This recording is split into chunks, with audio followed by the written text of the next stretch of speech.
The former head of the Food and Drug Administration refers to the nation's opioid epidemic as one of the great mistakes of modern medicine.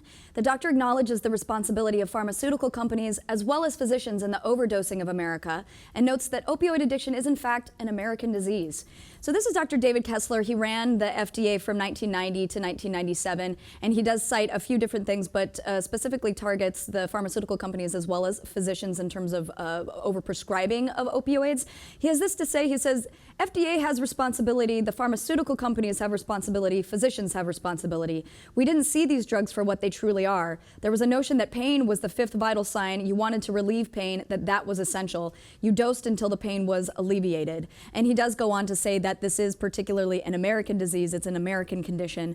As we've seen, we've done multiple stories about the opioid epidemic in the United States, certainly within the last several years. It's boiled down to about 78 people dying per day based on opioid overdose. And it was not until March of this year that the CDC finally released guidelines in terms of trying to curtail the overprescribing of these drugs. So part of those guidelines would recommend that doctors only prescribe painkillers after considering non-addictive painkillers, analyzing people's behavioral changes and what have you.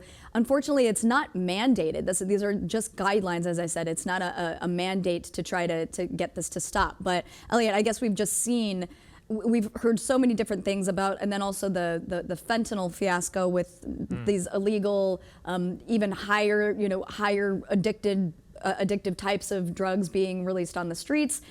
We're just seeing this terrible outcome of over 20 years of opioids being overprescribed, and to have David Kessler talk about this, I think, just adds to that fury, basically. Yeah, I mean, this is a debate that's been going on, and we've covered a number of stories, as you've indicated. The statistics are there for everybody to see. America, United States, is 5% of the world's population, but accounts for about 80% of the opioid use and consumption. So right there, it gives you that disparity between those two numbers, gives you the indication of the scale of the problem and the extent to which aggressive marketing, overprescription, and a social acceptability of taking these substances on, or taking these drugs on a regular basis, is now acceptable. It's something like, the other statistic is something like 70% of Americans, or 70% of us, regularly take some form of prescription drug. It's just what happens, and it's just what we do. And again, on the flip side, there's always those things about, well, it's now polluting. We've seen the extent to which it's entering into our water system, and it's polluting the waters, and it's polluting because there's just so much of it in our systems that when we're flushing it out, it's then present, ever present in our environment. So yeah, the overprescription is a huge issue here, and the drug companies and the doctors have been complicit in continuing this and perpetuating this. Well, and it's a very multi-layered problem because, for example, so OxyContin has been on the market for about 21 years. Since that time, sales have quadrupled. They've made $35 billion in sales.